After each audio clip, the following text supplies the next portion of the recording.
नमस्कार। देश और दुनिया की तमाम फटाफट खबरों में आपका स्वागत है। खबरों के लिए आपसे निवेदन कि यदि आपने हमारे चैनल को सब्सक्राइब नहीं किया तो कृपया करके आपके अपने चैनल को सब्सक्राइब कर लें। आप सब्सक्राइब करते हैं तो हमें हिम्मत होती है सही और सच्ची खबरें आप तक पहुंचाने की, वरना मीडिया में किस तरह की खबरें आपको दिखाई जाती है यह आप भली भांति जानते हैं। तो क्या है आज की वो बड़ी खबरें जो आपसे छुपाई जा रही होगी। कांग्रेस के पूर्व अध्यक्ष और लोकसभा में विपक्ष के नेता राहुल गांधी इन दिनों कोलंबिया के दौरे पर है और आज वह पेरू पहुंचे। राहुल गांधी ने कोलंबिया की यूनिवर्सिटी में कहा कि भारत में केंद्रित स्तर पर बड़े पैमाने पर भ्रष्टाचार और लोकतांत्रिक ढांचे पर हमला देश के लिए सबसे बड़ा खतरा है। उन्होंने नोटबंदी और जीएसटी को छोटे व्यवसायों के खिलाफ नीति बताया। अब वह पेरू पहुंचे हैं। कांग्रेस के वरिष्ठ नेता और लोकसभा में विपक्ष के नेता राहुल गांधी दक्षिण अमेरिका के 4 देशों कोलंबिया, ब्राजील, पेरू और चिली के दौरे पर है। यात्रा के दौरान वे राजनीतिक नेताओं, छात्रों और कारोबारी वर्ग से मुलाकात कर रहे हैं। फिलहाल वे पेरू की राजधानी लीमा पहुंच चुके हैं, जहां उनका पारंपरिक संगीत और नृत्य के साथ स्वागत हुआ है। कोलंबिया के मेडेलिन स्थित EIA यूनिवर्सिटी में आयोजित seminar the future is today को संबोधित करते हुए राहुल गांधी ने कहा कि भारत में इस समय लोकतांत्रिक ढांचे पर संपूर्ण हमला हो रहा है, जो देश के लिए सबसे बड़ा खतरा है। उन्होंने कहा कि भारत में अब बहुत केंद्रित स्तर पर भ्रष्टाचार हो रहा है। 3-4 बड़े कारोबारी पूरे अर्थतंत्र पर कब्जा कर रहे हैं और प्रधानमंत्री से उनका सीधा संबंध है। अमेरिकी राष्ट्रपति डोनाल्ड ट्रंप लगातार चौथी बार फंडिंग बिल पास नहीं करा पाए। इस वजह से देश में लगातार चौथे दिन भी शटडाउन जारी है। संसद के ऊपरी सदन में ट्रंप की रिपब्लिकन पार्टी के फंडिंग बिल को 54 वोट मिले, जबकि इसे 60 वोट की जरूरत थी। वोटिंग के बाद विपक्षी डेमोक्रेट्स सांसद हाल छोड़कर चले गए।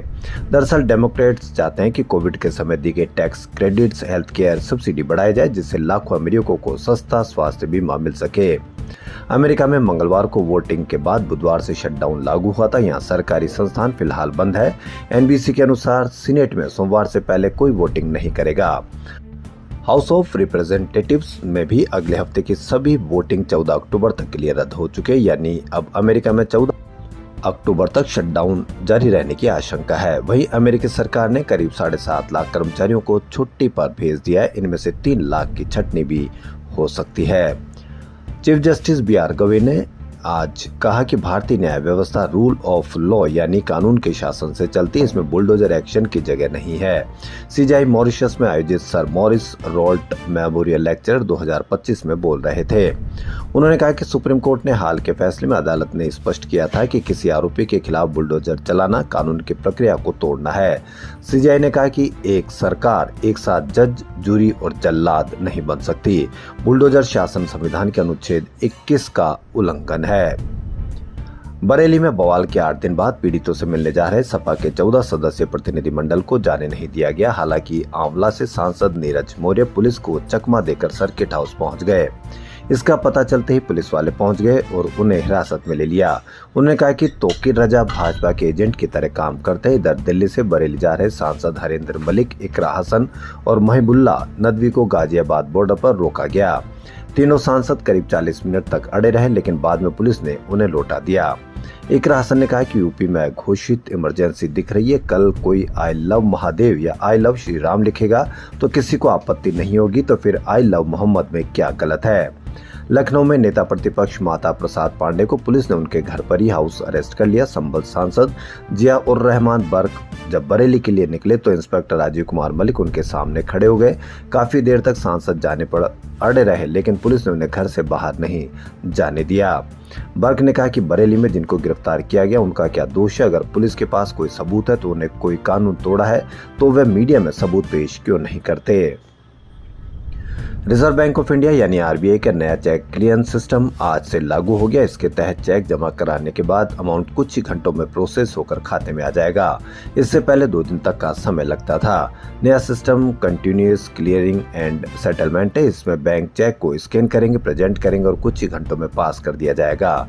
ये सारा काम बैंक के कामकाजी घंटों में होगा। बैंक ने 1 दिन पहले से ही इसका ट्रायल शुरू कर दिया था। HDFC, ICICI बैंक सहित निजी बैंकों ने कस्टमर से कहा है कि अकाउंट में पर्याप्त बैलेंस रखें ताकि चेक बाउंस न हो। साथ ही चेक की सारी डिटेल सही भरे, वरना देरी या रिजेक्शन हो सकता है। रोहित शर्मा से भारत की वनडे टीम की कप्तानी छीन ली गई है। ऑस्ट्रेलिया के खिलाफ 3 वनडे मैचों की सीरीज के लिए घोषित भारतीय टीम में रोहित शर्मा और विराट कोहली शामिल है, लेकिन कप्तान शुभमन गिल को बनाया गया है।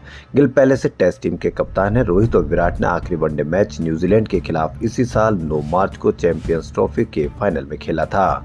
टीम ऑस्ट्रेलिया दौरे पर 3 वनडे और 5 टी20 खेलेगी। 19 अक्टूबर को पहला वनडे पर्थ में खेला जाएगा। इसके बाद दूसरा मैच 23 अक्टूबर को एडिलेड में और तीसरा 25 अक्टूबर को सिडनी में खेला जाएगा। इसके बाद 5 मैचों की टी20 सीरीज होगी। टी20 टीम की कप्तानी सूर्य कुमार यादव करेंगे। शिवसेना पिछले कई दिनों से लगातार बीजेपी और संघ पर निशाना साध रहे। इसी कड़ी में आज अपने मुखपत्र सामना के जरिए भी संघ पर हमला बोला। इसके साथ ही आरएसएस के डीएनए पर सवाल किया है। मुखपत्र में लिखा है कि राष्ट्रीय स्वयंसेवक संघ के डीएनए में किस तरह का राष्ट्रवाद और हिंदुत्व है, इस पर शोध करने की आवश्यकता है। शिवसेना ने अपने मुखपत्र सामना में लिखा है कि देश के स्वतंत्रता संग्राम और उसके बाद के राष्ट्रीय निर्माण कार्य में राष्ट्रीय स्वयंसेवक संघ कहीं नहीं था। भारत के स्वतंत्रता संग्राम की जरा सी भी खरोच संघ की प्रकृति पर नहीं पड़ी है। आश्चर्य की बात यह है कि ये लोग फिर भी आजादी, राष्ट्रवाद आदि पर भाषण झाड़ते हैं। मुखपत्र में लिखा है कि मोदी शाह का शासन संघ के सपने को साकार करना है। संघ की धारणा देश की एकता को समाप्त कर यहाँ सहिष्णु हिंदुओं को नहीं बल्कि कट्टर सड़ी हुई मानसिकता वाले हिंदुओं का शासन स्थापित कर उस राज्य को हिंदू राष्ट्र के रूप में मान्यता दिए जाने की है। संक्षेप में संघ यहाँ हिंदू मोहम्मद अली जिन्ना का शासन चाहता है। उनका लक्ष्य भारत को हिंदू पाकिस्तान बनाना है और इसके लिए चाहे व्यक्तिगत स्वतंत्रता, लोकतंत्र और देश की संसद की बलि ही क्यों न देनी पड़े। आगे लिखा कि संघ के बौद्धिक विभाग को श्रीलंका, नेपाल और बांग्लादेश में भड़के जन आंदोलन पर चिंतन करना चाहिए। वहाँ के शासकों ने पहले लोगों को कट्टरता और उग्र राष्ट्रवाद का डोज देकर मदहोश किया। बाद में उस नशे की मात्रा बढ़ाकर लोगों को अंधभक्त बना दिया जब लोग समाधि की उस अवस्था में पहुंच गए। खबरों फिलहाल इतना ही। यदि आपको हमारा चैनल पसंद आए तो लाइक, सब्सक्राइब और शेयर अवश्य करें। धन्यवाद।